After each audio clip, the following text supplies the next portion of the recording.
effect for Charlie. Forward and draw the sword. Forward. Hello there everyone, and welcome back to Empire Total War 2 with this Scottish campaign. The year is 1726, and this is the current state of our war with the Marathas. As of right now, the Marathas only hold 2 territories left, which is their capital right here, and then this unguarded province right here. Now, Finlay MacGregor is actually within striking distance to take this, and together with Douglas Hume, they could actually both attack the capital, and I could seize and destroy their faction before it starts to kind of unravel, because we have quite a few rebels at this point. So we've got 1 rebel force over here, and we've got 1 rebel force over here. I thought the rebel forces were gonna get bigger, but clearly it's only ever been able to rally these mobs.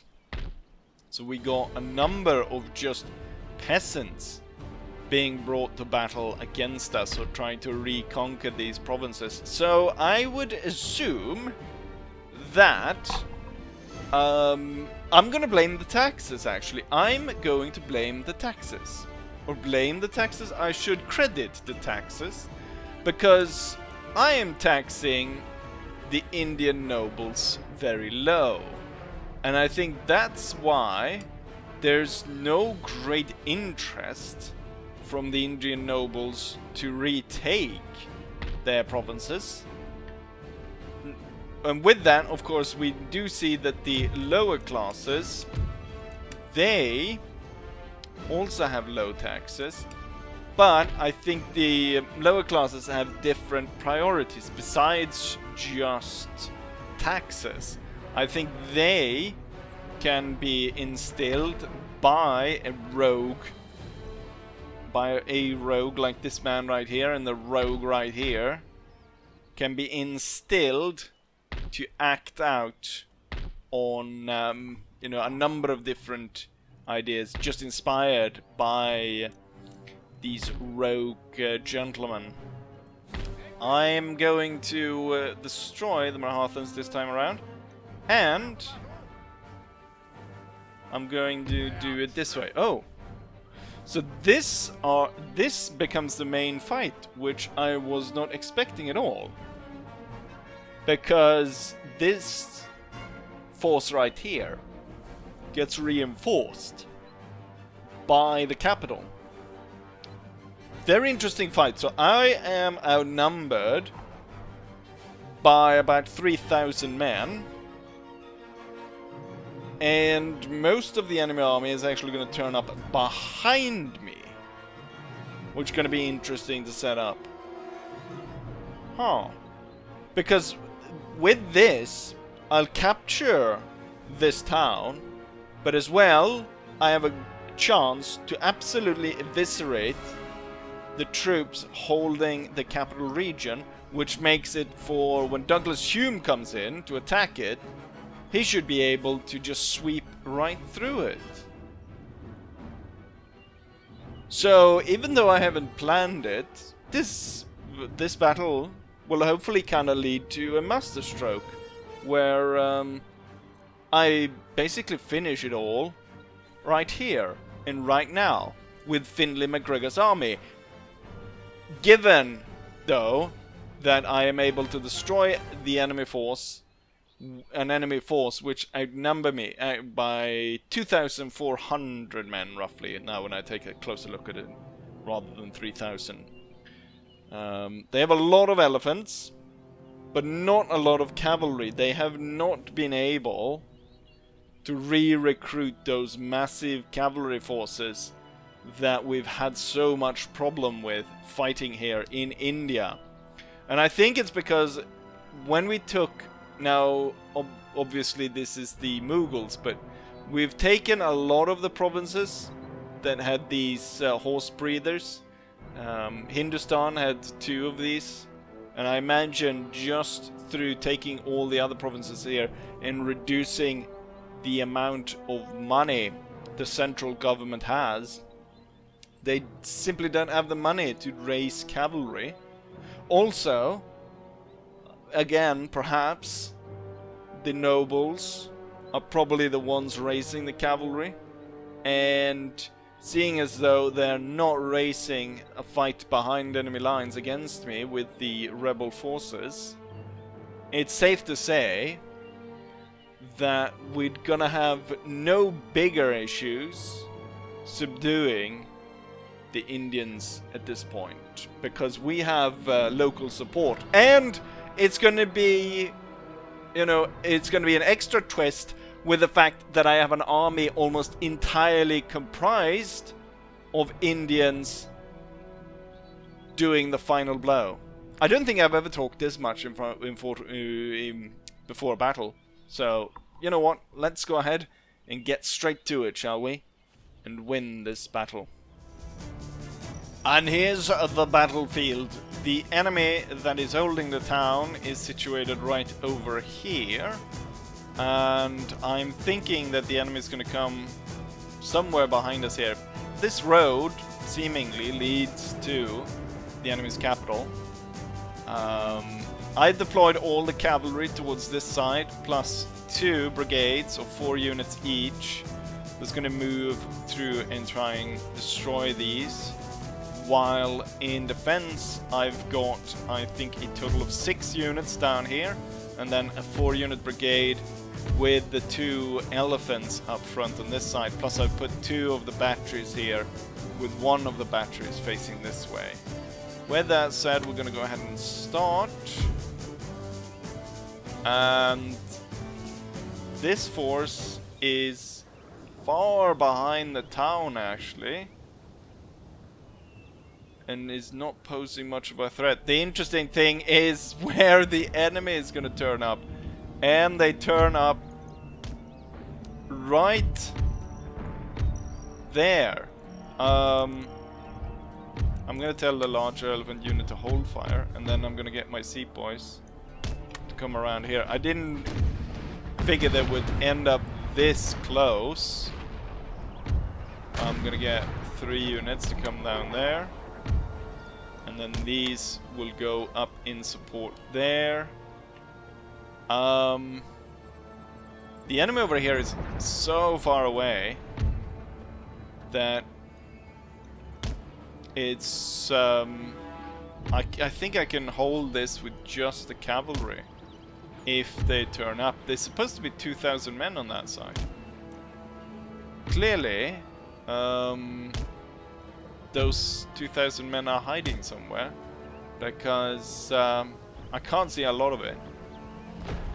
Trying to move through the town. We'll just have this 1 cannon bombard them. This is gonna be not as interesting as I first thought it was gonna be, because I thought the enemy's force here was actually going to be come out like down here or somewhere. I didn't figure that my army was perfectly poised right at the start to go ahead and destroy them. The bad thing I think about this is the fact that continuing to fight them like this and not properly allow them to come in onto the field is gonna... A lot of these units I think are gonna retreat before I've killed the majority of them, which is going to make it harder to out-resolve the capital, which I'm hoping I will be able to do. So at this point I will actually allow the enemy to come closer. And we'll see what we can figure out here. So we've got 3 units coming in here. I think I should move the batteries to prepare them for canister instead. These 3 will be moved here, and then all the sepoy units should go into guard mode. There's a slight ridge there that they should move up to. And these units have a problem because the enemy comes in right there, but the ridge goes right here. Going all the way up there is going to be too close, so they're just going to hold down here, and if any stragglers come down this way, they will get him. I've got the enemy kind of perfectly set up here for an ambush, as it is, basically. These cannons, though, should really be moved and then switched to canister. Right, they are pushing down here. I'll order these units to come closer.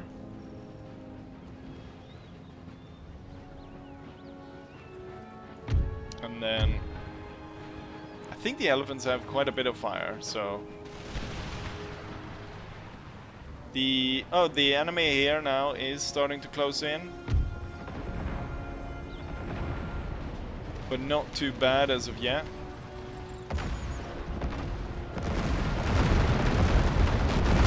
The elephants got just free reign of pouring down lead on the enemy. Units are coming a little bit too close here. I don't want them to open fire on the elephants. Okay, we're getting a little bit close here, so I'll order them back to form a line like this. And then you will come slightly back like that. Well, now these troops are ready, but I don't need all of them to back up here behind the elephants. I'm gonna get 2 then to be reinforcements out here. Looks like these musketeers could be potentially starting to shoot at my elephants. But not just yet. Specifically target that war elephant unit, and you will target this one. So you see this one is now broken and it's retreating with 150 men. And this elephant unit is retreating with 30 units still. So over half the unit.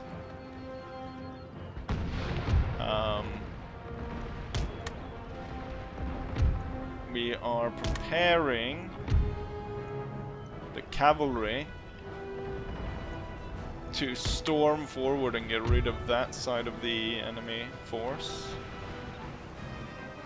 We've lost 1 elephant in this force right here. I have a low number of units down there, so that's a little bit dangerous. But they've been holding on so far. Should actually form them into square now, since the elephants are coming straight at them.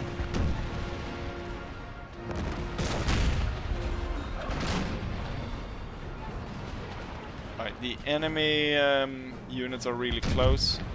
Really, I should send the lancers in first, shouldn't I?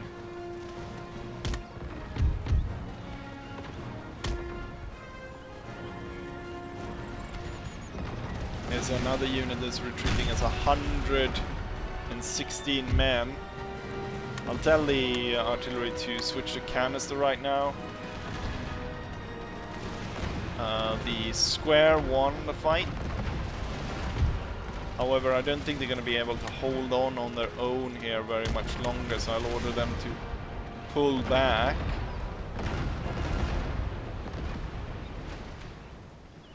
Oh crap. They're right on top of us now.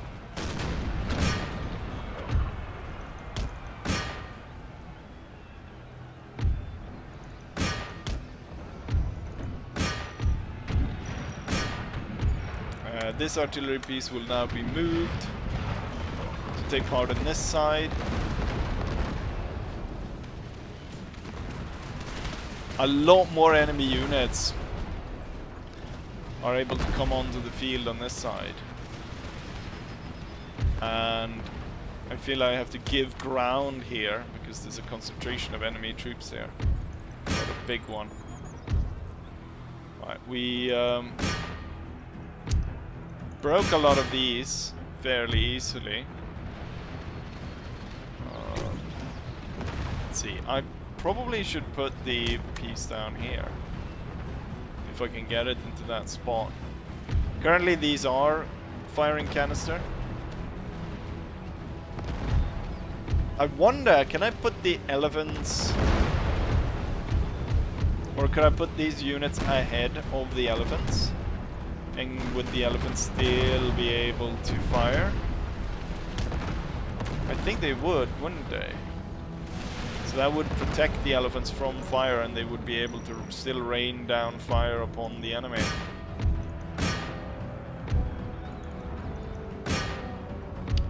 It's not going to be as important for the cavalry to chase down these units because that's part of the town. So they will be completely destroyed anyways.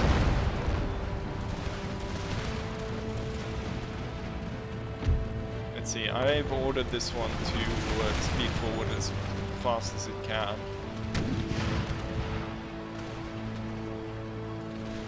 And these are firing canister as we speak against the enemies down here. Perhaps this one should readjust a little bit, opening up more of an avenue for canister of this unit. They do not have to chase down the remainder of that. They don't have to chase down the remainder of that. Right, all the cavalry should now head back. We do have one unit out there, but we'll take care of that later. I don't have to focus on that right now. Oh yeah, I forgot to order this front line to open fire.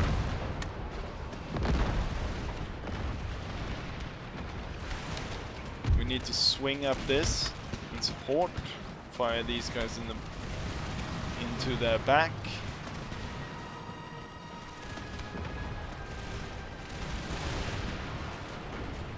I should be able to have these two actually run into the side there, set up and block the enemy's retreat.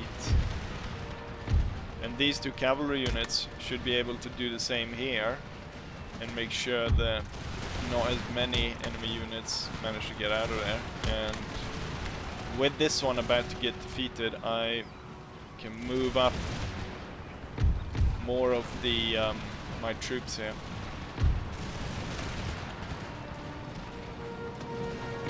I think oh, my elephants are now out of shot.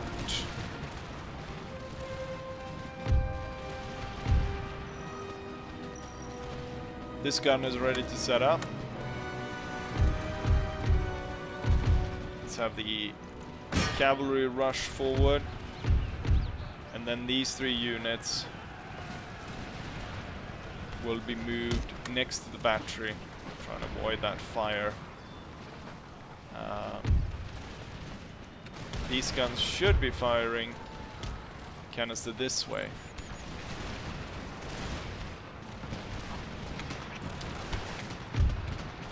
I no longer actually need to have the elephants right there, so I'm gonna push them back here, and then they can charge forward at an opportune moment. And with that I can also move these units back a little bit to switch the positions a little bit right there. Oh, you will hold fire right now. This one's down to 76 men. This one's 82. We've got very low numbers here, but I've got the cavalry coming to back that side up.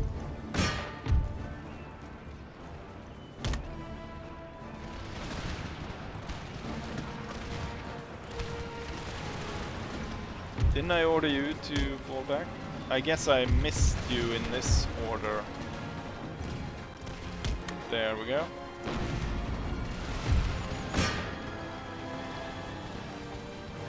Actually, pull back, pull back. Pull back towards here instead. unfortunately we'll have to allow those guys to retreat. This entire line, I'll actually order them.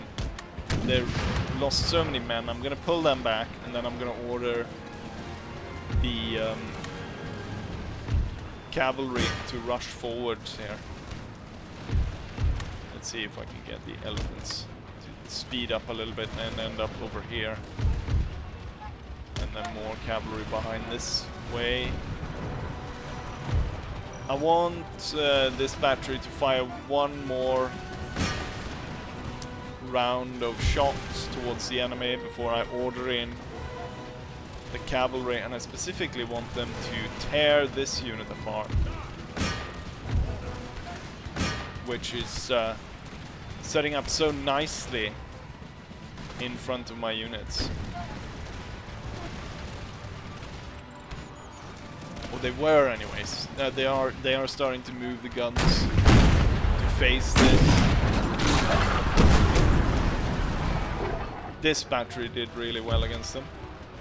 Alright, hold fire. And now the cavalry goes in.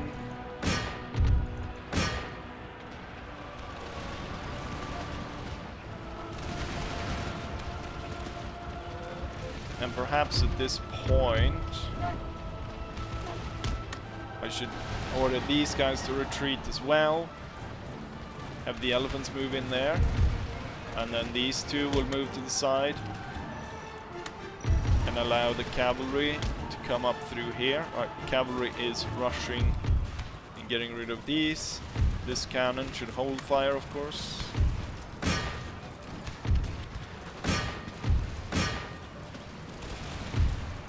Some units of cavalry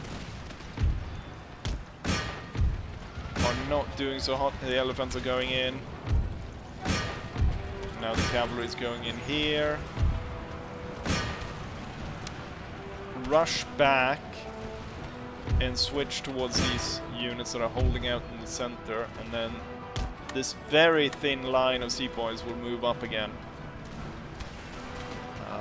Oh, looks like they're making a square down here. We'll try to avoid the square then by going further. And then I'll order all the batteries, plus the sepoy line, to focus in on that. Alright, the elephants broke down those enemy units. You will rush out and try and capture as many of those as possible. And you two will move through there.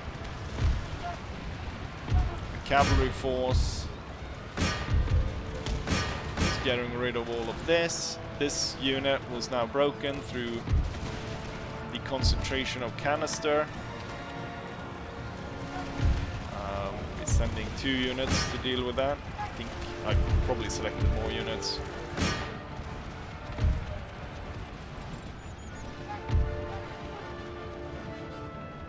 We'll see. Hopefully not too many of the enemy soldiers survived this and made it out alive. So it'll be a lot easier for me to secure the capital region. Just making sure that everyone stops firing at this point. Right, the battle is over. I think it's gonna be either the elephants or the cannons that's gonna have killed the most. Or perhaps the cavalry, actually, because they rode down quite a lot. They rode down this entire army of 2,000 men, and then they rode down even more. So, as it usually is, it's probably the cavalry that has killed the most. I'm gonna go ahead and select all the cavalry units, and we're gonna be heading towards this one battery and deal with that. And once that is gone, the battle has been one. I think a single unit probably suffice. I'm just gonna have to make sure that it doesn't ride into any spikes on the way. But there we have it. Victory.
And here's the result of the battle. I was a little bit worried that a load of enemies would be able to escape the battle. I should not have been. Only 1,000 of them made it out. We deployed 4,600. They deployed 7,100. We lost 1,200 men, leaving us with 3,300. While the enemy lost 6,000, leaving them with 1,100 men. I do note here that it's quite high friendly fire, 300 men roughly.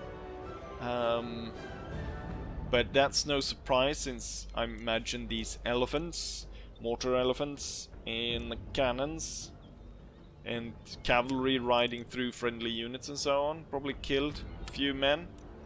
Highest kill go to a cannon unit with 465, followed by company cavalry with 344, and then we have lancers. The mortar elephants doesn't come in until 5th place with 260 kills, and then the second one down here 247, but mostly it's actually cavalry, and then just one of the batteries. Imagining that that's probably the battery that was situated on the right, because I felt that one had the better angle to fire at the enemy. Wonderful. Managed to secure this region, and this is what's left after the battle, with a handful of enemy units there. What's it called? Kinnard does not have the movement range to aid in this battle. But we can have Hume now move up all the way out here. I don't know, this looks like it's supposed to be a famous building of some sort. But I don't know much about famous buildings in India, unfortunately. So I wouldn't be able to tell what it is. Now, we're gonna need to send something here to start this battle. If I remove the cannons, or if I remove the elephants, if I remove the general, if I remove the... What units are that they can move quite far? It's the cavalry. So if I detach... If I bring out the entire army heading this way, and then I can detach all the cavalry units plus the general to move even further,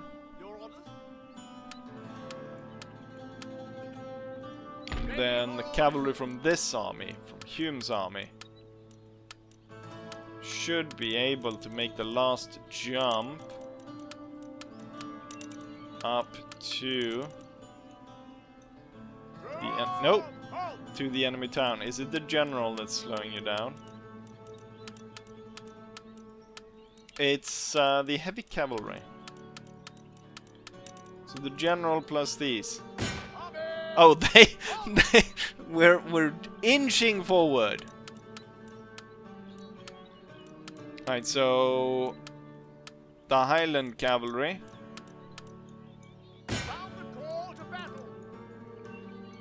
Sorry.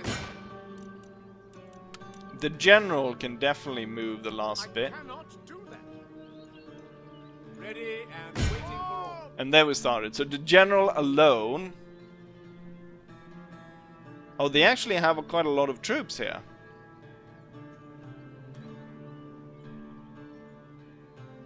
Well, in numbers anyways. Where did they get all these troops from? This reinforcement army right here. This is what I'm wondering, but... Ah, it's in the port. This port force is coming in.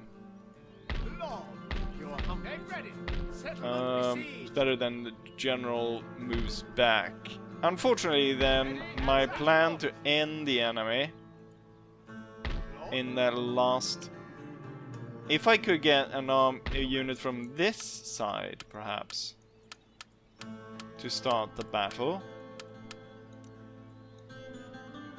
would they still be able to call? No, now they're not able to call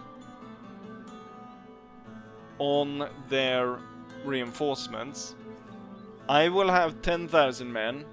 They will only have 3,000. I'm a little bit worried about the outer assault thing though, because that one clearly puts it in favor. It sort of not entirely puts it in favor of me, but on the enemy, which I find rather odd because I bring 10,000 men against 3,000 enemies.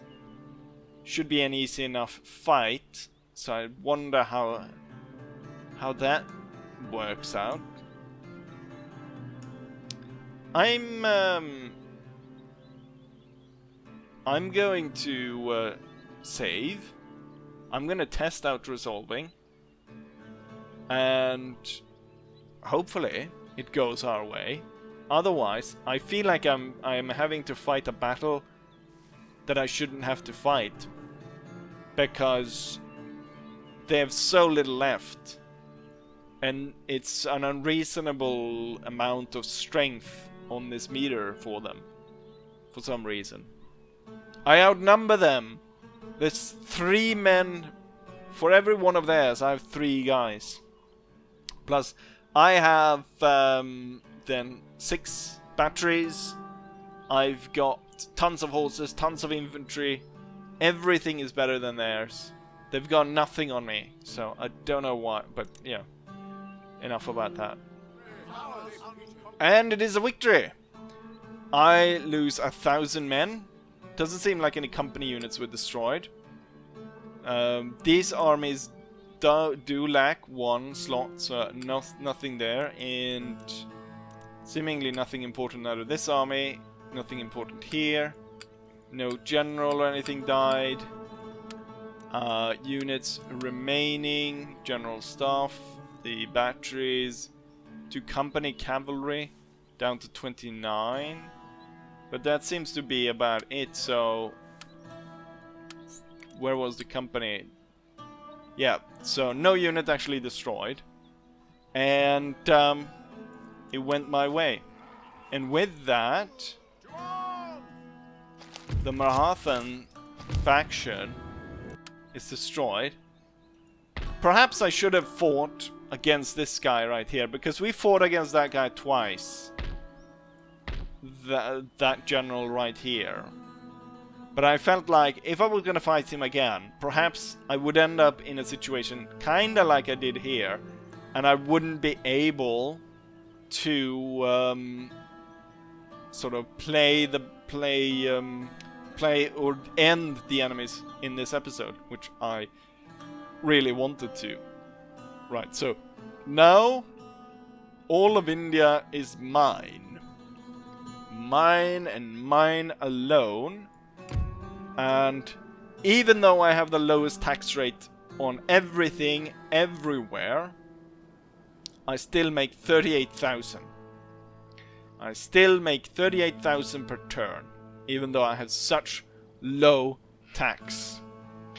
Which is quite well, because we make all of it through trade, where looking like a lot of it is slavery. Which I was actually thinking about that, because at least in what's it called? There's usually one that's like called there, abolish slavery. And I was wondering if I ever get to this late to this point, if I should sort of do like the British did and set up like an anti-slavery squadron, and I would make sure that I control because the thing is, I can't leave them all unattended, because then you know, I'll basically have to wipe every nation off the earth, because there's always going to be some nation that comes here. But basically I would make sure to clear every one of these, so it's just me who controls these, and then I would just put one little ship on all of these, and with that I would declare like the triangle trade ended through the policy. So it's not just this policy of abolish slavery, which you know, all the things it does here. Why does it increase the number of slaves in your American regions? I'm not entirely sure what that means, but is it that when we end the slave trade, rather than repatriate the freed slaves, we send them all to America? Does that mean? Would that mean that like the because some of these areas had like culturally were like all slaves? Would that mean that slaves would appear here and like it would turn, you know, 29% slaves or something? I don't know. Anyways, we have secured this. Now Kinnard could easily go ahead and deal with these rebels right here, out-resolve that. We lost 50 men and slaughtered every single rebel. I might have taught them a lesson. I'm gonna bring Kirk over to secure that, and then his reinforcement troops can go ahead and secure this. It'll be about moving the armies around now to secure the different areas, but also I will go ahead and burn a lot of this and turn them into administrative buildings instead, so that we can make as much cash out of this as possible, even though I'm running very low taxes here. Eventually, when it's more stable and so on, when we have reduced the other cultures, that is when we're gonna turn up the taxes a little bit. Probably not a lot, but I think if I hold, my plan is, as I've had in many previous campaigns, is to, if possible, hold the taxes low, and then just rely a lot on the trade, because you can make a lot of on trade in Empire. And then if war comes and trade gets blocked, I can then ramp up the tax to sort of fill the gap, as it were. I'm gonna go ahead and there's a lot of things that need to be repaired all over the place. I wonder also, I should probably not keep any of the universities here, because they're gonna cause so much unrest, which I'm gonna have a lot of anyways. So I think we're gonna have to burn the universities, even though it would be nice to have them, because of... You should actually head back to wherever you was set up to guard. We should set up more of those guards all over the place. But yeah, there we go. I've managed to secure India. I'm not entirely sure what is next on the agenda. So for the objectives, we've now secured the 3 provinces in India we need. Next up, what we have is Egypt, Malta, and then New France, and then Georgia and Florida, both held by Spain. So besides Egypt and Malta, we'll then have to go to go against our allies France, which at this point holds all of North America basically, besides Spain, that holds Florida, the tip right there. So I think the easiest task would then be to go against the Ottoman Empire and the Maltese. Attack them first, and then figure out a way that we're gonna have to do this mass invasion of North America. French North America. I wonder, because a lot of these provinces are quite low in population, or there's quite a few of them. They should have been able to switch a lot of this to just French people. Imagine that, North America, but it's all French people. Anyways, I think that, you know what, I think that's it. I'm sort of stalling at this point, which is unnecessary. We have done plenty in this episode. And in between, what I'll go ahead and do is make sure that I make sure there's no more rebels and this area is safe. I will also go ahead, most likely in between these episodes and the next, to go ahead and select the second round of non-members. That's what unit is going to be picked. And then also start going ahead and recruiting the new army from the new units and re-establishing those. Obviously there's going to be Indian armies that we're going to keep in India. I'm thinking there's going to be 2 40 stacks in India, which perhaps should be able to be split into subsections of 20. They can be combined, or they can be split in 2 to cover more area.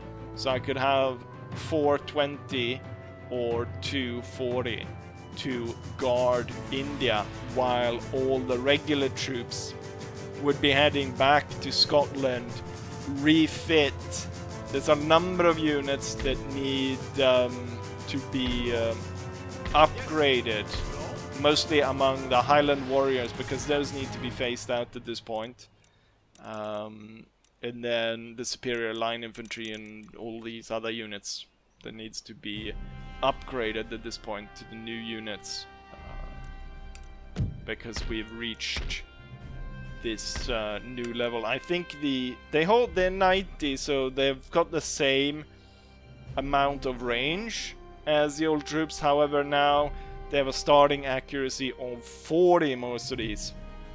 So that's an increase of 5 points, which is going to be necessary, especially since I believe that France is actually technologically more advanced than us. They've got explosive shells. I'm not looking forward to that. And yeah, they've got a number of different... I have some better naval technologies, but they also have some naval technologies of their own. But I would overall say that they have better technology. They also... power is terrifying, while mine is just mighty. So I definitely need to work on that. I do have, as we said, 38,000 per turn. That could be turned into a lot more full stacks to be brought against the enemy. But enough said. This episode is done, and so is the Marathas. And, as I always say, hopefully you guys enjoy this, and hopefully I'll see you guys for the next one. Bye.